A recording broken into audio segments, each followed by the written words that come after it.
CGL मामले में जितने भी लड़के को केस हुआ है सब जेबी केसेस से जुड़ा है, तो सही ये है, साजिश के क्योंकि तहत केस देखिए किया आप गया। भी जानते हैं साजिश ही है। अगर मान के चलिए वो छात्रों का आंदोलन था, 3000 4000 आपने नामजद किया है अज्ञात, तो उसमें जेबी केसेस के अलावा एक भी नहीं है, इसका मतलब कहीं ना कहीं साजिश तो है। अगर केस वापस नहीं लेते तो क्या उसके लिए आप लोग आंदोलन करेंगे? निश्चय ही हम लोग जेल भरो आंदोलन की तैयारी करेंगे। ऐसे भी झारखंड के लोगों का मुझे लगता है कि जेल में ही स्थान सुरक्षित है। गांव रहा नहीं, नौकरी रहा नहीं, तो हम लोग खाएंगे क्या? तो जेल में फ्री की खिचड़ी मिलेगी, वहीं हमारा स्थान होगा।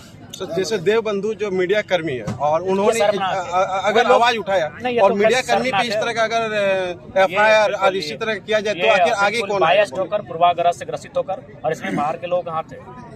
इस आंदोलन में ऐसा नहीं कि बहुत सारे कोचिंग सेंटर के जो संचालक है वे भी साथ दिए थे आंदोलन में, लेकिन वो मैक्सिमम यूपीबीआर वाले हैं जो कोचिंग पढ़ाते हैं, उनका एक का भी नाम नहीं है। झारखंडी लोग आज चीज़ों को नहीं समझ रहे हैं। अगर आज नहीं समझेंगे तो झारखंड इतना खोखला होगा। और सही गाना दादा ने सुनाया कि धीरे धीरे अंदर से जो खोखला किया जा रहा है झारखंड को ना, आप अनुमान नहीं कर सकते। इसलिए जो लोग झारखंडियत पे लड़ रहे हैं, बोल रहे हैं, उनका साथ खड़ा होने का समय। अच्छा, शिक्षा मुक्त होना चाहिए या हाँ। प्राइस वाला होना चाहिए? अगर मेरा माना जाए तो मुझे 3 चीज़ों को मैं निःशुल्क के पक्ष में रहूँगा। एक शिक्षा, एक स्वास्थ्य, एक न्याय। शिक्षा तो सबको समझते हैं शिक्षा के महत्व को, तो इसलिए अगर मैं फ्री एजुकेशन की बात करूँ तो हर कोई समझेगा, फ्री हेल्थ की बात करूँ तो हर कोई समझेगा। लेकिन जब फ्री जस्टिस की बात करूँ तो शायद आप सवाल करेंगे फ्री जस्टिस क्यों? तो फ्री जस्टिस इसलिए होना चाहिए कि मान के चलिए अगर मेरा कोई केस है और मैंने अगर वकील हायर किया है और वो केस मान के चलिए केस क्या है कि किसी ने मेरा गाड़ी चुरा लिया है। अब मान के चलिए हम उसके खिलाफ केस किए हैं, लेकिन केस हम जीत भी गए हैं और वो गाड़ी का मुआवजा अगर हमको मिल भी गया, लेकिन उस केस को लड़ते लड़ते अगर मेरा इतना खर्चा होगा जिससे गाड़ी खरीदा जा सकता था, तो फिर इसलिए जस्टिस भी जो हो, न्याय भी हो, वो कहीं ना कहीं निःशुल्क होना चाहिए। आप चाइना से उदाहरण ले सकते हैं। चाइना इतना बड़ा कंट्री को बहुत कम मैंने वकीलों और जजों के साथ चाइना चला रहा है, लेकिन हमारे भारत का एक रिपोर्ट कार्ड पढ़ रहे थे कि हमें जितने भी केस पेंडिंग है 325 साल लगेंगे उनको सोल्यूशन करने में। तो कहीं ना कहीं हमारे न्यायपालिका में प्रश्न चिन्ह खड़ा होता है, और होगा भी, क्योंकि 200 परिवार के बीच ही न्यायपालिका के जो बड़े बड़े जज हैं वो रह चुके हैं, वो परिवारवाद का ही पार्ट है। हालांकि उस पर कोई ना चर्चा करता है ना ठीक से बात करना चाहता है।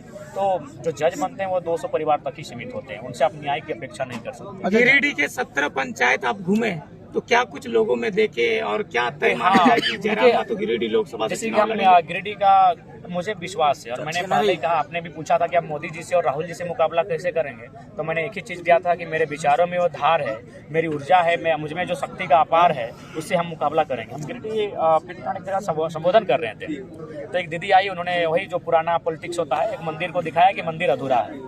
हमने एक लाइन में कहा, दीदी माफ कीजिएगा, हम लोग मंदिर, चर्च, गिरजाघर और मस्जिद और सरना स्थल पर चंदा दे के नेता नहीं बनेंगे। मान के चलिए आप क्या आखिर हमसे अपेक्षा क्या करते हैं? 5 बोरा सीमेंट का 5 बोरा सीमेंट का दाम है 2500 रुपया। गिरिडीह लोकसभा में 2000 मंदिर होंगे, लगभग 1500 के आसपास मस्जिद भी होंगे, और कम से कम 500 के आसपास चर्च भी हो सकते हैं छोटे बड़े, और कुछ सरना स्थल भी हो सकते हैं। अगर मान के चलिए एक लीडर अगर उन धार्मिक स्थलों पर 2000 एवरेज 5000 अगर खर्च करता है, सोचिए कितना बड़ा राशि वो देता है। फिर आप जब बात कीजिएगा कि मेरा बेटा पढ़ नहीं पाया, तो कैसे पढ़ेगा? 2 लाख बेड का फ्यू करेगा ही करेगा। तो जब बात को हम रखें, दीदी को समझाएं, तो उन्होंने लास्ट में कहा कि पहले तो अच्छा नहीं लग रहा था, लेकिन आप जो बात समझाएं वोट आपको ही देंगे। यानी फिक्स है जयराम मातो गिरिडीह लोकसभा से चुनाव लड़े? नहीं, वो फिक्स का विषय नहीं है। विषय ये है कि अगर मैं उनके तक बात को पहुंचा रहा हूं, और अगर आप अच्छा एक बात बताएं, आप कभी भी देखिएगा अगर किसी लीडर से किसी का बहस होता है तो सभा को छोड़ के चला जाता है। गिरिडीह में भ्रमण के दौरान मुझे 3 लोगों से बहस हुआ, लेकिन मैं कभी सभा को छोड़ के नहीं गया। मैंने उनको समझाया, वे समझें। तो यही एक लीडर की खासियत होती है, एक लीडर और लेक्चरर की यही खासियत होती है। जबकि दूसरा लीडर कोई भी होता, जब वो महिला दीदी बहुत गजब के व्यवहार करने लगी, वो छोड़ के चला जाता। हमने बहुत पैसेंस उनको समझाया कि दीदी अब तो मंदिर मस्जिद से बाहर आइए वोट को लेकर, वो आपका आस्था का विषय है, उसमें आप बोलिएगा तो हम आपके तरह सहयोग कर सकते हैं। 51 रुपये 101 रुपया अगर ये MP कैंडिडेट मांगेगा तो कहीं ना कहीं सोचिए वो कितना बड़ा खेला करेगा। धनबाद लोकसभा क्षेत्र में जेबी केसेस का नया चेहरा कौन रहेगा? देखिए, हम तो चाहेंगे कि धनबाद लोकसभा में जो चेहरा होगा वो निश्चय एक रायसुमारी हो। बिना रायसुमार अभी भी भले गिरिडीह के लोग हमें मानते हैं, हम दौरा भी कर रहे हैं, लेकिन रायसुमारी करेंगे उसके बाद ही हम लोग, जब तक लेटर हेड में घोषणा नहीं होगा उसको अभी घोषणा नहीं मानेंगे। रायसुमारी होगी। कई लोगों से मैंने पूछा तो लोगों का जवाब आया कि जयराम मातो को 14 लोकसभा से कैंडिडेट देना चाहिए, क्योंकि लोग अभी जगह हैं। अगर आप रांची से कैंडिडेट नहीं देते हैं, मान लीजिए, तो रांची के लोग जो जेबी केसेस के मेंबर हैं, वो जो जगह है वो तो दूसरे पार्टी में वोट मारेंगे, नहीं निश्चय हम फिर लोग दूसरे पार्टी को ही समर्थन करेंगे। नहीं निश्चय ही देंगे। और हम लोग वहाँ से प्रत्याशी के बारे में सोचेंगे, सोच भी रहे हैं। जहाँ कार्यकाल में कुछ बड़े बदलाव नहीं, बहुत सारे अच्छे कार्य हुए, बहुत सारे अच्छे कार्य हुए। ऐसा नहीं है कि आप अगर किसी को सिर्फ आलोचना ही करते हैं तो कहीं ना कहीं आप में बायस्ड नेचर है। बहुत सारे अच्छे कार्य हुए जिनमें छोटे छोटे कार्य खासकर उनका बहुत ज्यादा हुआ जो ग्रामीणों तक पहुंचा, जिनका लाभ सीधे ग्रामीणों तक पहुंचा। लेकिन बड़े कार्य जिसको बोलते हैं वो कहीं ना कहीं कॉर्पोरेट के हाथों में चला। जैसे अभी देखिए हंसदेव जंगल का मुद्दा बहुत बड़ा मुद्दा है, सिर्फ अडानी के लिए माननीय नरेंद्र मोदी पूरे हंसदेव जंगल पे टूट पड़े हैं। तो ऐसा नहीं है, आलोचना उनके कार्यों की होती है, व्यक्ति से नहीं। जो उन्होंने छोटा छोटा कार्य किया, जैसे चूल्हा चौकी के माध्यम से घर तक पहुंचे, चावल के माध्यम से घर तक पहुंचे, बाथरूम के माध्यम से घर तक पहुंचे, तो छोटी छोटी योजना पर उन्होंने फोकस किया और यही योजना उनको थोड़ा सा विशेष बनाई। लेकिन जैसे अब बड़े सेक्टर की बात करेंगे, रोजगार सेक्टर की बात करेंगे, सामाजिक न्याय की बात करेंगे, इस देश की इकोनॉमी की बात करेंगे, डेवलपमेंट की बात करेंगे, तो वहाँ कहीं ना कहीं वो हारते हुए नजर आए, चाहे जो भी कारण हो। कहीं ना कहीं सारी चीजों को अडानी को सुपुर्द करते हुए नजर आए। निजीकरण के माध्यम से किसान आंदोलन में 700 लोगों का देहांत होता है, तो वहाँ क्या होता है कि एक बहुत बड़ा फैलिटी दिखता है। चाहे 2 करोड़ रोजगार की बात करें, युवाओं में आक्रोश की बात करें, तो वहाँ एक फैलिटी दिखता है।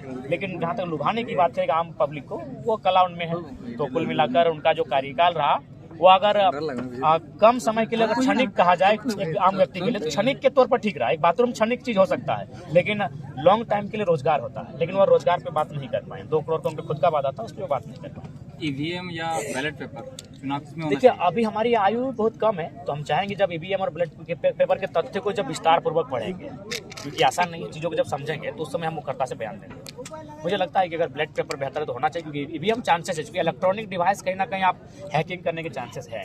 हमारे मोबाइल, आपके मोबाइल हैक हो जाते हैं। हमारा पेज अभी देखिए किस प्रकार से हैक किया गया था, मैंने डिस्टर्ब किया गया है कि आज 6 महीना पहले 159 के फॉलोअर है, आज 6 महीना तक एक आदमी फॉलोअर नहीं बढ़ा। यानी कुछ असर हुआ है हमारे पेज पे। यानी ये क्या है, इलेक्ट्रॉनिक चीज़ है, तो इलेक्ट्रॉनिक चीज़ हैकिंग हो सकता है। तो इसलिए आप अगर, लेकिन हाँ ये हैप्पी है कि भारत जैसे बृहद देश में किस प्रकार से आप जब ईवीएम से वापस फिर मतपेटी पर आएंगे, तो उस पर भी जब इस देश के बुद्धिजीवी जब विचार करेंगे तो उसका स्वागत होगा। लेकिन मेरा भी मानना है हैकिंग से थोड़ा बाहर होना चाहिए। झारखंड में free cloth and free food कहाँ तक सही बात? नहीं, बिल्कुल सही नहीं है। वो कहीं ना कहीं एक इंसान को कमजोर बनाती है। फ्री फूड, फ्री क्लॉथ बिल्कुल भी सही नहीं है। उसके अपने स्थान पर आप चाहें तो प्रत्येक फैमिली में 1 मेंबर को 20,000 तक की अगर रोजगार दे पाते हैं तो वो बेटर होगा। या फिर छोटे छोटे लोग जिस प्रकार आप अडानी को सपोर्ट करते हैं बिजनेस के लिए, उनको मान के चलिए बैंकों से करोड़ों रुपया मिलता है। हमारे रामदेव बाबा का लगभग कई हजार करोड़ माफ कर दिया जाता है। तो आप छोटे छोटे लोगों को कर्ज दें और व्यापार के लिए और एग्रीकल्चर के लिए उनको प्रोत्साहित करें। धनबाद लोकसभा के लिए कोई संदेश? धनबाद लोकसभा के लिए यही संदेश होगा कि धनबाद कोयला की नगरी है और यहाँ जमीन का भी विवाद है, विस्थापन की समस्या है, ज्वलंत समस्याएं हैं। तो उन समस्याओं को तभी सुलझ में आएगा जब हमारा एमपी कैंडिडेट होगा, जब वो चुनाव को जीत कर आएगा। हम लोग चाहेंगे कि एक बेहतर कैंडिडेट को हम लोग तरा सकें वहाँ से। स्टूडेंट को क्या मैसेज देना चाहेंगे, क्योंकि बार बार उनका मनोबल टूट रहा है? देखिए स्टूडेंट को यही मैसेज देंगे कि संघर्ष का समय है, संघर्ष जारी है, सफर जारी है। हिम्मत टूटता है लेकिन फिर जोड़ना पड़ता है, जीना पड़ता है, यही दुनिया की रीत है। और स्टूडेंट आगे बढ़े, अपने मनोबल को गिरने ना दें। दादा, दाहिने साइड में रिजवान जी हैं, बाएं साइड में करण जी हैं, धनबाद लोकसभा की उम्मीदवारी को इसको देखिए अभी तक दोनों ने में से किसी ने इच्छा जताई नहीं है। अगर ये लोग इच्छा दादा जताएंगे, सुनने में नाम आ रहा है कि दोनों में कोई एक होगा। नहीं, तीसरा भी हो सकता है, आप भी हो सकते हैं, हम भी हो सकते हैं। बोल रहे दादा, बात इतना नहीं है। ये देखिए जब हम चुनाव लड़ते हैं, देखिए आंदोलन करना एक अलग विषय था, चुनाव लड़ना अलग विषय होता है। इसलिए धनबाद एक ऐसा क्षेत्र है जहां बिना चर्चा किए आप चुनाव के प्रत्याशी को मैदान में नहीं उतार सकते हैं। फिर जो भी प्रत्याशी होंगे, करण, रिजवान रहे, चाहे मोतीलाल रहे, चाहे जयराम महतो रहे, सब उनका समर्थन करें। आप भी करेंगे। माफिया को लेकर के कोई? देखिए माफिया तो बहुत कत्ल किया है। निर्मल शक्ति का कत्ल किया है, मणिन्द्र नाथ का कत्ल किया है, नेपाल रसिक का कत्ल किया है। तो माफियाओं से डरने की आवश्यकता नहीं है। झारखंड की माटी हमारे ब्लड में ही बहादुरी की गाथा है, तो हम लोग डरने की बात नहीं। माफिया है, खिलाफ हैं, उनके खिलाफ। आप हमें